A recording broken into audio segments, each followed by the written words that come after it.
సమరం health channel ప్రేక్షకులకు స్వాగతం. ఈరోజు మనం బరువు తగ్గడానికి ఏం చెయ్యాలో తెలుసుకుందాం. బరువు తగ్గడం కోసం సరైన ఆహారాన్ని ఎంచుకోవడమే కాదు, ఆ ఆహారాన్ని ఎక్కువసార్లు నమిలి తినాలి. అలాగే ఆహార వేళలు, నిద్ర వేళలు కూడా క్రమం తప్పకుండా పాటించగలిగితే తక్కువ సమయంలో ఎక్కువ బరువును వదిలించుకోవడం కష్టమేమీ కాదని తాజాగా నటుడు మాధవన్ నిరూపించారు. మాధవన్ పాటించిన నియమాల్లో ఎలాంటి రహస్యాలు దాగి ఉన్నాయో వైద్యులు వివరిస్తున్నారు. ఉపవాసాలు, వ్యాయామాలు, ఆహార నియమాలు, ఇలా బరువు తగ్గడం కోసం అనేక ప్రయత్నాలు చేసి విసిగిపోయేవాళ్ళు అందుకు అడ్డుపడే ఇతరత్రా అంశాల మీద కూడా దృష్టి పెట్టాలి. బరువు తగ్గకపోగా కడుపుబ్బరం, అజీర్తి లాంటివి ఇబ్బంది పెడుతున్నప్పుడు ఫుడ్ ఇంటాలరెన్స్, ఫుడ్ అలర్జీలను కూడా పరీక్షించుకోవాలి. అలాగే కొన్ని పదార్థాలు శరీరంలో ఇన్ఫ్లమేషన్ను పెంచుతాయి. వీటిలో అత్యధిక చక్కెరను కలిగి ఉండే పదార్థాలు ప్రధానమైనవి. వీటితో కీళ్లవాపులు, మలబద్ధకం, పొట్టలో వాయువులు, నొప్పులు వేధిస్తాయి. అలాగే ఇన్ఫ్లమేషన్ బరువు తగ్గే ప్రయత్నాలకు అడ్డుపడుతూ ఉంటుంది. కాబట్టి ఫ్లేవనాయిడ్లు ఎక్కువగా ఉండే రంగురంగుల పండ్లు, కూరగాయలు, నట్స్, సీడ్స్ తినాలి. వీటితో ఇన్ఫ్లమేషన్ తగ్గి బరువు తగ్గే ప్రక్రియ ఊపందుకుంటుంది.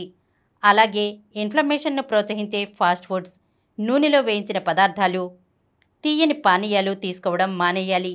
రాత్రి తినే భోజనానికి, ఉదయం తీసుకునే అల్పాహారానికి మధ్య కనీసం 12 గంటల నిడివి ఉండాలి.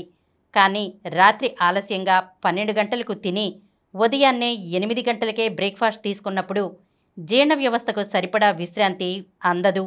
అలాగే సాయంత్రానికి మన మనసు, శరీరం, అంతర్గత అవయవాలన్నీ విశ్రాంత స్థితిలోకి చేరుకోవడం మొదలుపెడతాయి. కాబట్టి సాయంత్రం వీలైనంత పెందలాడే భోజనం ముగించేయడం మంచిది. ఈ అలవాటును అలవర్చుకోవడం వల్ల తిన్న ఆహారం పూర్తిగా జీర్ణమయ్యే సమయం చిక్కుతుంది.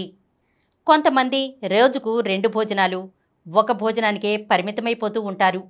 కానీ నిజానికి రోజుకు 3 సార్లు లేదా సాయంత్రం 5 గంటలకు ఒక స్నాక్తో కలిపి 4 సార్లు తింటూ కూడా బరువు తగ్గొచ్చు. అయితే తిన్న ప్రతిసారి ఏం తింటున్నామన్నది గమనించుకోవాలి. రోజుకు సరిపడా క్యాలరీలను అందించే ఆహారాన్ని 3-4 భాగాలుగా విభజించుకుని తినడం వల్ల బరువు పెరిగే సమస్య ఉండదు. అదనపు క్యాలరీలు అందించే ఆహారంతోనే అసలు సమస్యంతా. కాబట్టి ఒంటిపూట భోజనంతో లేదా 2 పూటల భోజనంతో అవసరానికి మించి ఎక్కువ క్యాలరీలు తీసుకోవడానికి బదులుగా 3 భోజనాలతో తక్కువ క్యాలరీలు పొందుతూ బరువును తగ్గించుకోవచ్చు. అలాగే ఆహారంలోని క్యాలరీలతో పాటు అందే ప్రోటీన్ పరిమాణం మీద కూడా దృష్టి పెట్టాలి. భోజనంలో ప్రోటీన్ ఎక్కువగా ఉండేలా చూసుకోవాలి. రాత్రిలో ఆలస్యంగా నిద్రపోయినా, సరిపడా నిద్రపోకపోయినా శరీరానికి కోలుకునే సమయం దక్కదు. దాంతో భౌతిక ఒత్తిడి పెరుగుతుంది. ఆలస్యంగా నిద్రపోయేవాళ్ళు రాత్రి భోజనం తర్వాత కూడా చిరుతిళ్ళు తినే అవకాశాలు ఎక్కువగా ఉంటాయి. కాబట్టి ఆ విధంగా అదనపు క్యాలరీలు శరీరంలోకి చేరుకుని బరువు పెరుగుతారు. అలాగే తిన్నది పూర్తిగా జీర్ణమవడానికి సరిపడా నీళ్లు అవసరం. కాబట్టి రోజుకు కనీసం 2 నుంచి 2.5 లీటర్ల నీళ్లు తీసుకోవాలి.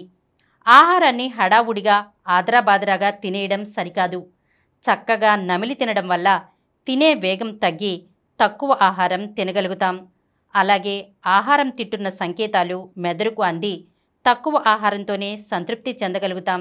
ఆహారాన్ని చక్కగా నమిలి తినడం వల్ల జీర్ణాశయానికి శ్రమ తగ్గుతుంది, పోషక శోషణ పెరుగుతుంది. కండరాలు క్యాలరీలను చక్కగా ఉపయోగించుకోవాలంటే కండరాలను పెంచే రెసిస్టెన్స్ వ్యాయామాలు చేయాలి. ప్రత్యేకించి బరువు తగ్గాలనుకునే వాళ్ళు గుండె వేగాన్ని పెంచే వ్యాయామాలతో పాటు కండరాలు పెరిగే వ్యాయామాలు చేయడం తప్పనిసరి. నటుడు మాధవన్ అనుసరించిన ఆహార సూత్రాలను మనం కూడా అనుసరించవచ్చు. అందుకోసం పాటించవలసిన నియమాలు ఏంటంటే, తింటున్న ఆహారం మీద దృష్టి పెట్టాలి. తినేటప్పుడు ఫోన్లు, టీవీలకు, కబుర్లకు దూరంగా ఉండాలి. ప్రతి ముద్దను ఎక్కువసార్లు నమిలి తినాలి. ఆహార వేళలు ఖచ్చితంగా పాటించాలి. రోజులో చివరి భోజనం వీలైనంత త్వరగా, అంటే సాయంత్రం 6 నుండి 7 గంటల్లోపు ముగించాలి. ఇంటర్మిటెంట్ ఫాస్టింగ్ చేయొచ్చు. అందుకోసం ఎవరికి వారు వారి జీవనశైలిని బట్టి 12 నుంచి 14 గంటల రాత్రి ఉపవాసం పాటించాలి. మధుమేహులు, ఇతరత్రా ఆరోగ్య సమస్యలు ఉన్నవాళ్లు ఉపవాసం విషయంలో వైద్యుల సలహా తీసుకోవాలి. ఆహారంలో కూరగాయలు, పొట్టు తీయని ధాన్యాలు, ప్రోటీన్ పెంచి పాలిష్ పట్టిన పదార్థాలు, చక్కెర, కొవ్వు పదార్థాలు తగ్గించాలి. నడక, రెసిస్టెన్స్ ట్రైనింగ్, సరిపడా నిద్ర, నీళ్లు వీటి మీద దృష్టి పెట్టడంతో పాటు నిద్రకు ముందు స్క్రీన్ టైం తగ్గించాలి. కంటి నిండా నిద్రపోవాలి. అలర్జీలు, ఇంటాలరెన్స్లు ఎవరికి వారు గమనించుకోవాలి. కడుపుబ్బరం, అజీర్తి, దురదలు లాంటివి వేధిస్తూ ఉంటే వైద్యులను కలవాలి. సాధారణంగా బరువు తగ్గడం కోసం తీసుకుంటున్న క్యాలరీలు, ఖర్చవుతున్న క్యాలరీల మీదే దృష్టి పెడుతూ ఉంటాం. కానీ ఆహారాన్ని ఎలా నములుతున్నాం, ఎంత తింటున్నాం, ఎప్పుడు తింటున్నాం, ఎంత నిద్రపోతున్నాం అన్నది కూడా ముఖ్యం. వీటిని ఎవరికి వారు పరిశీలించుకుని వైద్యుల సూచన మేరకు ఆహార, వ్యాయామ నియమాలు పాటించగలిగితే ఆరోగ్యకరమైన తీరులో అధిక బరువును వదిలించుకోవచ్చు. ఈరోజు మనం బరువు తగ్గడానికి ఏం చెయ్యాలో తెలుసుకున్నాం కదా. మరొక అంశంతో మళ్ళీ కలుద్దాం. ఈ కార్యక్రమం మీకు ఎంతో నచ్చింది కదా.